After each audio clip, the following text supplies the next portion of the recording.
Oh, I did not want to have to make this video, but I do. Many people, including myself, are very concerned about the fact that Solana just had a major outage. It is now back up, and the validators are working on finalizing the reset. All of the downstream effects are being worked on and everything. All the dApps have to come back online now. So let's back up. Today I want to talk a little bit about the fact that Solana saw its first outage in about a year, and we're also going to talk about whether or not I am going to continue to invest in it, because if you'll remember, I did say if Solana had an outage, I would have to seriously reconsider whether I would be continuing to invest in it or not. So let's start with the facts, and then we'll talk about the interpretation.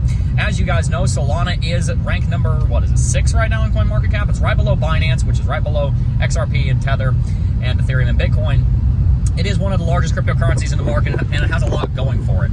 Namely, Solana is one of the fastest cryptocurrencies in the entire game. They can process tens of thousands of transactions per second. With FireDancer, that may move up to 1 million, and it's got a pretty large layer 2 ecosystem being built on it. A lot of huge dApps are being built that are built exclusively on Solana, and before long, you're likely going to see a large number of other layer 2 decentralized applications and DEXs that have not been built on Solana as of yet moving to Solana because of the recent release of the programming update called Solana. If you guys don't know, there are 2 major coding languages in the cryptocurrency space that a developer would want to learn.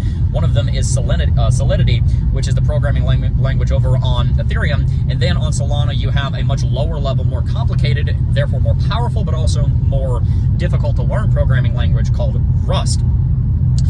If you look at DeFi Llama, many of the layer 2s that are built out on Ethereum and other layer 2s that are built out on layer 2s on Ethereum, like Arbitrum, are not built on Solana, and many of the projects that are built on Solana are not built on other programming languages, on other blockchains, because of the difficulty in learning 2 languages. Normally a core developer is going to learn one or the other, not both, because it's difficult enough just to learn one, let alone trying to learn both of them. So the layer 2 ecosystem on Solana has been growing, and there's a lot of very good projects building out on it, but we've not seen many of the projects that are also built on Ethereum move over to Solana as of yet, and that probably is going to happen in the future. The issue here is that we just saw this outage. Ethereum very rarely, if ever, goes down. Cardano has never gone down.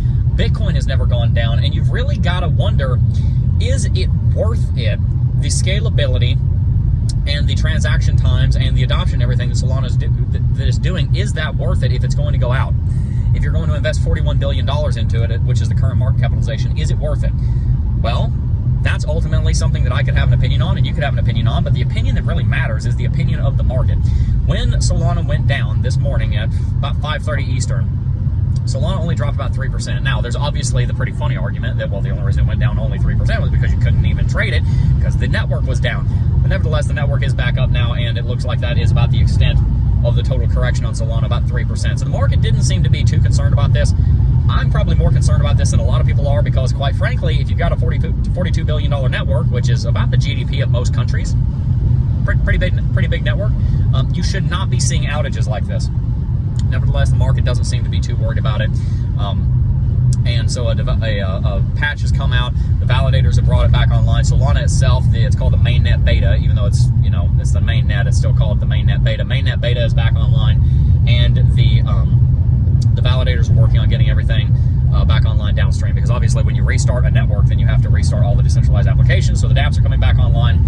In short, the patch is out and things are moving back to the state that they should be in.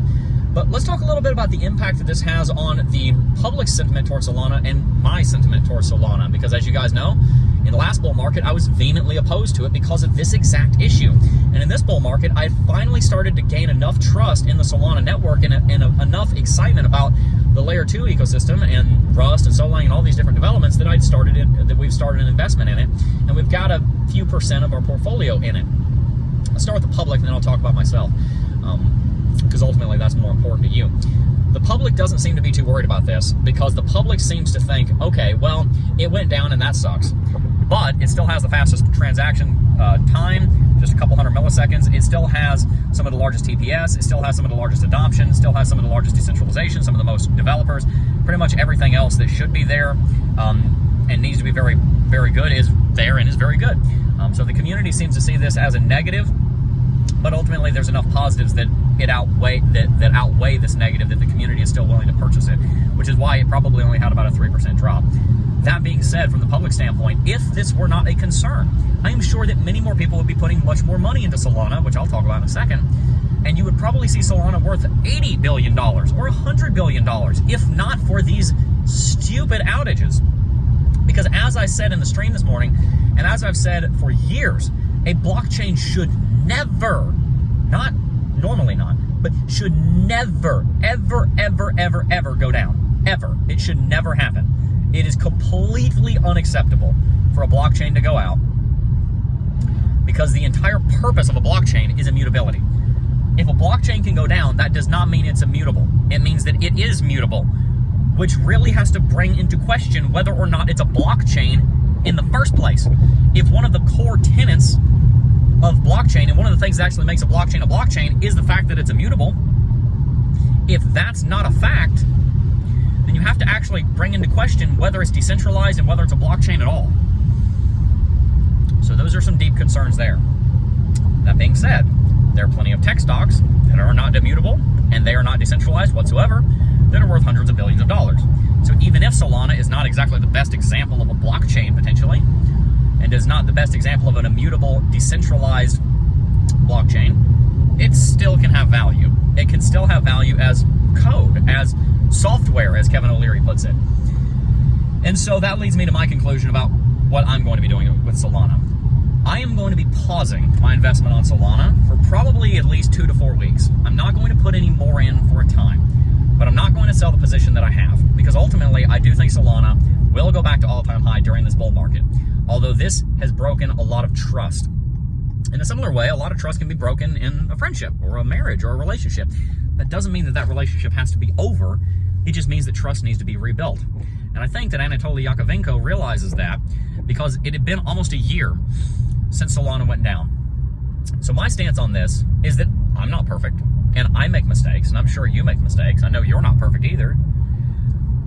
When we're trying to build trust with someone, it doesn't necessarily, we can build trust without necessarily being 100% perfect. Now, Matthew 5:48 or 6:48, one of the two. Be ye therefore perfect, even as your heavenly Father which is in heaven is perfect. We're called to be perfect. Ultimately, though, that's a high mark, and that's difficult. The way that we build trust is by getting better, is by pointing the needle in the right direction. And while I am very disappointed in this failure on Solana, in the same way I'm very disappointed in myself when I fail in something that I shouldn't fail in, ultimately, Solana did go almost a year without going down. The last time we saw an outage, I believe, was February the 28th of last year. So it made it almost a year, which was much better than making it 3 months and making it 1 month, which were the outages before that in September and October of 2022. So ultimately, while it was an outage, Solana did go much longer without an outage, and it has had a lot of development. And so I am still going to continue being a believer in the Solana space in the same way that I would want people to continue to believe in me, even if I made a mistake. But I would also want the friends and the accountability partners and my wife and everyone around me to hold my feet to the fire and demand better and say, look, this is an issue, or a big issue, like an outage is on a blockchain. This is a big issue, and this needs to improve. It must improve. So the fact that Solana went down one time, it's about 4 hours, and made it a year, it's not going to stop me from investing in Solana. I am going to pause. I'm going to wait for trust to be rebuilt. I'm going to see if this is a systemic problem that's going to keep happening over and over and over again. But if Solana manages to make it another year or two without another outage, then as much as that sucks, and as much as that's probably keeping Solana down by bringing its potential down by like half, I think that doesn't have to mean that Solana is a project that you should avoid. Ultimately, there's a lot of good coming out of Solana. There's the, phase 2, the new phone's coming out pretty soon. It's got 60,000 pre-orders. That's very exciting. I still believe in Solana, but this does break my trust to some degree, and I need that trust to be re-earned, and you guys need that trust to be re-earned also, because as I said, a blockchain should never go down. Should never, ever, ever go down. It should have a perfect track record. Unfortunately, that's not the case for Solana, but we shall see if it is able to regain our trust. At the moment, my takeaway is that I am pausing my investment in Solana. I'm not going to sell the investment that I have. I'm quite excited that the market only dropped by about 3% from this news, but let's see how things shake out over the next week or two. And if Solana can start putting some more days and weeks and months under it without another outage, that's when we can start saying that trust is being rebuilt. This is a story of trust. So I want to ask you down below, do you trust Solana? Do you trust it to invest in it?